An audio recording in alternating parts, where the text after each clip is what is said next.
Hello and welcome back to my channel. Today we're back in the Mondeo mk4 facelift or 4.5 and we're going to remove this head unit. Now first up is to remove this trim. Starting with the lower trim first, you work from the front, back, and then this silver trim here, you work from the top and down. So get these trims removed. Remove the gear shift gaiter. It should just pop out like so. And remove the gear shift knob. A few moments later. Unscrew it fully and just pull the gauge away. Then remove this chrome trim. Now you can release this rear trim first, like so.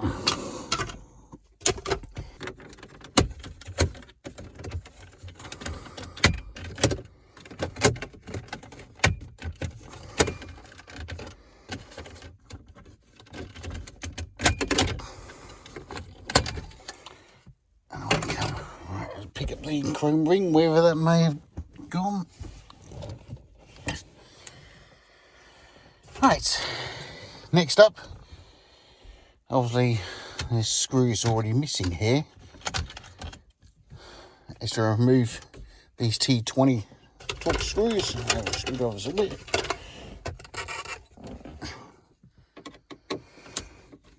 There should be 6 in total. We should have 3 this side and 3 this side, plus 2 down here, which make 8. But as I said in the previous video, this has been removed before, and this is a pre-facelift unit. 1.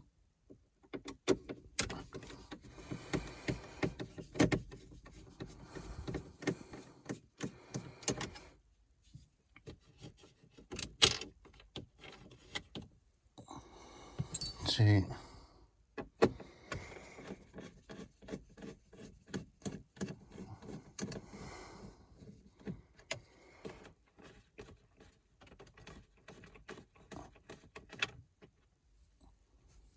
3.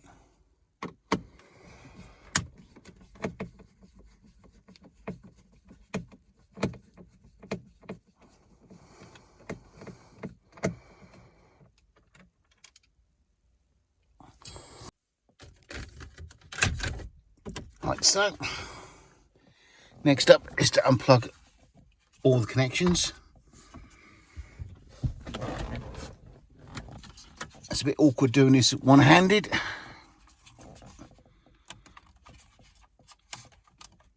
One little tab on the bottom, just push in and pop out.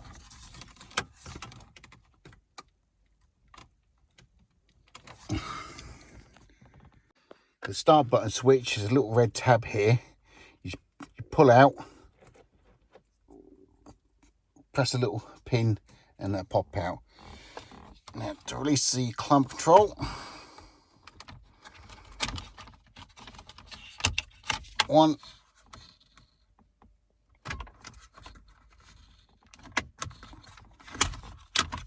2, and that panel can go. Next up, remove the 4 screws securing the stereo. Again, T20.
and the unit should pull forward.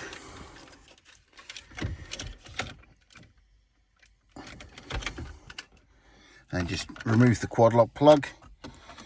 There's a pin at the bottom. Push in, pull the arm, and release the plug. That's the unit out. It's a facelift, pre-facelift unit, because the antenna connection is the bog standard FM. Now the unit was originally in here was a Sony with DAB, and you have your two antenna plugs like this, the Facelift plugs. Right, next up, remove this ashtray, which should just unclip once I've unplugged it. And then I'm going to remove this radio cage. I'll explain why once it's all removed.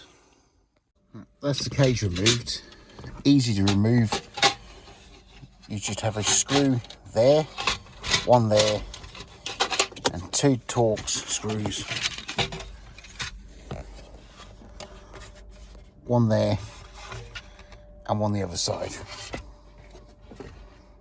And they are a T40 on the inside, like that.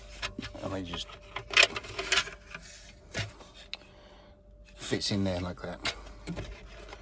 Remove those two, and you can remove the entire cage. Right, here is the new cage. Much bigger hole. Anybody care to guess what the new head unit is going to be? Now this is the part number.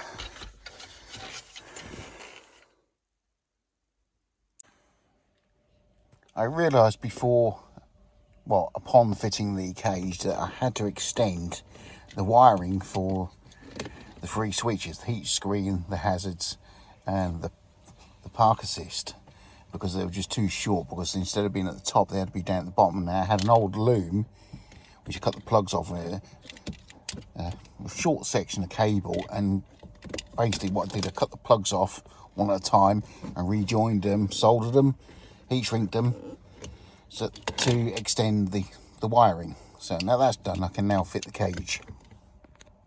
The cage has been fitted, secured in one screw there, one screw there, one screw there, and another one down there, and the two T40 Torx just in there, one that side and one the other side. So that's now secure. Now the big reveal is I'm fitting an MCA touchscreen sat nav unit.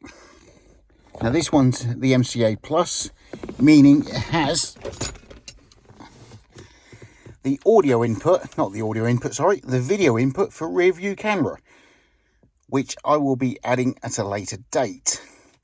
The first thing I've got to do is change the antenna loom, because I've got 3 plugs on here. I've got 2 for the radio and 1 for GPS. And on here, on the existing one, we've only have 2, both for radio. Now I've managed to source old stock. Here's the part number, right there. Yep, well, the finish code is just there, and it's for, chuck that to one side, it's a new antenna loom with the 3 plugs, 2 for FM, or 2 for radio, and 1 for GPS. And at the other end, so it plugs into the roof loom to go to the rear tailgate, and the GPS to go up on the screens. So this cable runs from there, underneath the dash at the bottom, and up and into this A-pillar. Somewhere down here is where it connects up to, and it's a single cable that runs from there all the way across and underneath this panel here for the GPS antenna. Now I do have the GPS antenna, but I'm waiting for the bracket to be for it to stick to the screen. With the cover removed, it just pops off. It's clipped on. You'll find the main plug for the antenna. So you unplug it from there, put it through. And as you come further down, if you drop the holder, or you can unclip the antenna loom from the dash support all the way along, and just gradually pull it through.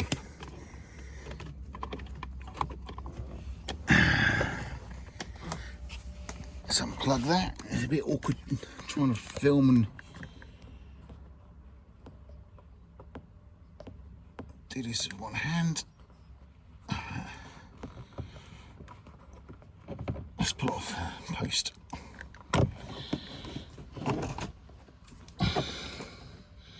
Yeah, you push the tab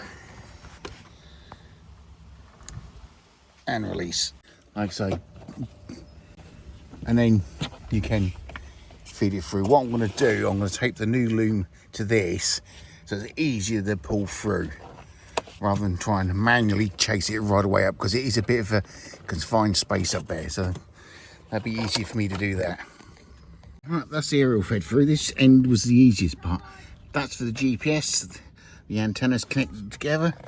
What was very, very awkward was getting these three fed through a very tight spot. So now that's all done, I can now fit the new head unit. Right, the head unit is plugged in, it's powered up. I've input the security code and it's now working fine. Yeah, it's the upper trim fitted. Now that looks miles better.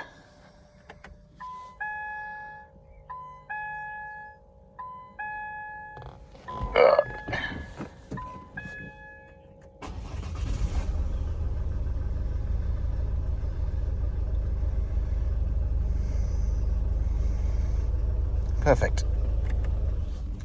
The bracket for the GPS antenna has arrived. Here's the box, here's the part number. That was £11. I've already attached it to the base of the antenna. You just remove the film and just stick it to the screen. Now, where it fits to, it's here. I've already removed the cover. It fits just in there. And that's how it fits. And the cable has been fed through, comes down the A post and plugs into the blue connector for the GPS. Secured into these cable runs. Once that's done, you can then refit the cover. A-pillar cover's been refitted. Everything's secure, including the covers on the screen.